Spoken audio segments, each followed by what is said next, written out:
Today I'm going to tell you how a homeless teenager who slept in forests and wandered the roads of France ended up creating Louis Vuitton, a brand now worth over $130 billion and the most powerful luxury house on earth. And the craziest part? It all began from absolute zero, with a boy no one believed would ever become anything. Before we dive in, just a quick warning. I'm not selling anything in this video. No courses, no links. All I ask is your attention, because this story is packed with powerful lessons about ambition, brand building, and reinvention.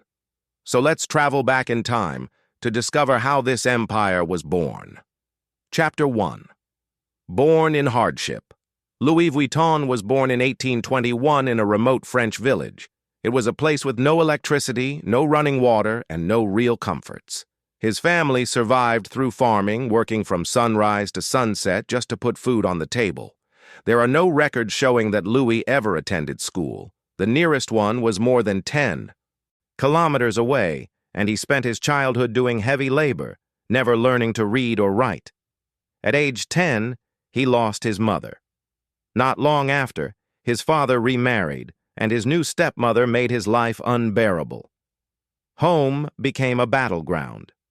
At just 13, with no money and no plan, Louis made a drastic decision. He ran away during the night with one goal: reach Paris, more than 360 kilometers away. Since he had no money for transportation, he walked. He slept in forests, worked in villages. In exchange for food, he faced hunger, cold, and exhaustion. But with every stop, he learned a manual skill: metalwork, woodwork, fabric crafting. These skills would later become the foundation of everything. It took him 3 years to finally reach Paris. Chapter 2. Paris welcomes the craftsman. When he arrived, Louis found work in a workshop that made travel trunks. It was essential work for that era.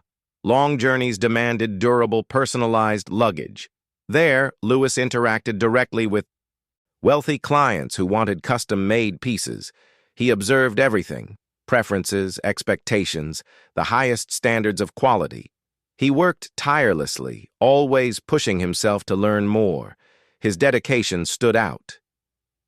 In 1851, the Empress of France became one of his clients. Impressed with his craftsmanship, she appointed him her official trunk maker and personal packer, the greatest honor someone in that field could receive. It was proof that his years of struggle were paying off. But Louis wanted more. Chapter 3. The first big leap. At 33 years old, newly married and with some savings, Louis decided to open his own workshop in Paris. He had identified a huge problem in the luggage industry. Almost all trunks had rounded leather tops. That helped reins slide off, but made them impossible to stack. Traveling with multiple trunks was a nightmare. Louis began experimenting with materials and discovered that canvas was lighter, stronger, and completely waterproof. With it, he created flat-topped trunks. They could be stacked, transported easily, and were more practical, modern, and efficient. It was a quiet revolution. Modern luggage was born right there. When he launched his innovative line, success came immediately. Louis even created a catalog so clients could order custom pieces delivered right to their homes. A groundbreaking idea for that time, and it worked. Soon, owning a Louis Vuitton trunk became a symbol of status. Chapter 4. Expansion, War, and Rebirth. In 1859, with sales growing rapidly, Louis hired a team of artisans and opened a large workshop near Paris. Train and steamship travel were becoming common, and demand for high-quality luggage soared. Everything seemed perfect, until war hit. In 1870, the Franco-Prussian War forced Louis to flee. When he returned, he found devastation: his workshop destroyed, tools stolen, windows shattered, but he refused to give up. With what little money he had left, he reopened his store in a prime area of Paris. Close to train stations and luxury hotels, it was the ideal spot. In 1872, He launched a new beige-striped canvas design, elegant, modern, instantly recognizable. The brand entered a new era. Chapter 5. The Legacy and the Birth of the Monogram. Louis worked until his final days. When he died at 70, he left behind a respected business. His son Georges took over and expanded internationally, opening a major store in London and serving members of royalty worldwide. But a new challenge appeared: counterfeits. To fight them, in 1896, Georges created the iconic LV monogram, a tribute to his father and a protection against imitators. He also designed innovative locks that provided extra security for travelers and reinforced the brand's prestige. Louis Vuitton stepped into the 20th century stronger than ever. Chapter 6. War, Shadows, and Survival. After Georges passed away, his son Gaston took control. But soon World War II arrived. Paris was occupied, businesses collapsed, and many didn't survive. Historical research later revealed that the company cooperated with the occupying regime to avoid being destroyed, a dark chapter the brand acknowledges today.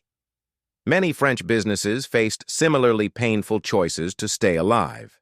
Even so, the company endured and kept moving forward once the war ended. Chapter 7. The Birth of the Modern Empire. After Gaston's death, leadership passed to his son-in-law, Henri Racamier. He transformed Louis Vuitton into a modern corporation.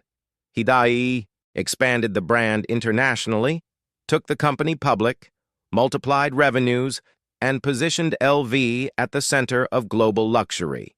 He also led the merger with Moet Hennessy, forming LVMH.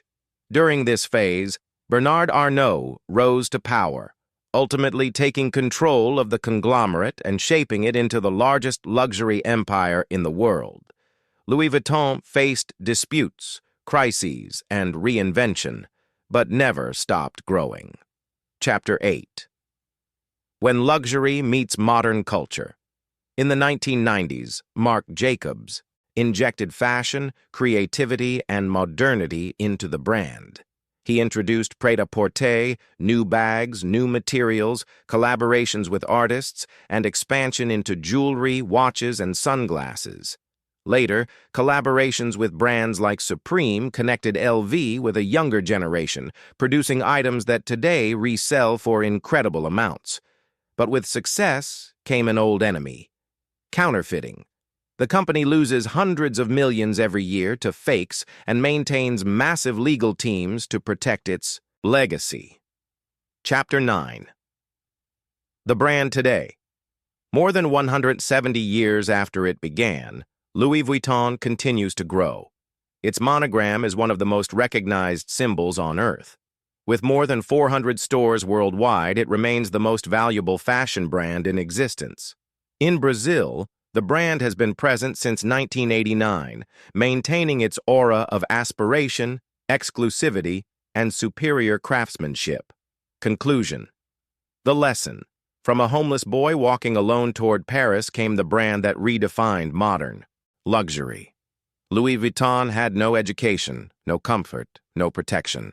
He had courage, vision, and the determination to create something the world didn't know it needed. The message is simple. Vision builds the future. Courage builds the legacy. If this journey inspired you, hit the like button and subscribe so you don't miss the next storytelling documentary. And if you want to keep traveling through the stories of brilliant minds, click on the video about Rolex now appearing on your screen. I'll see you there.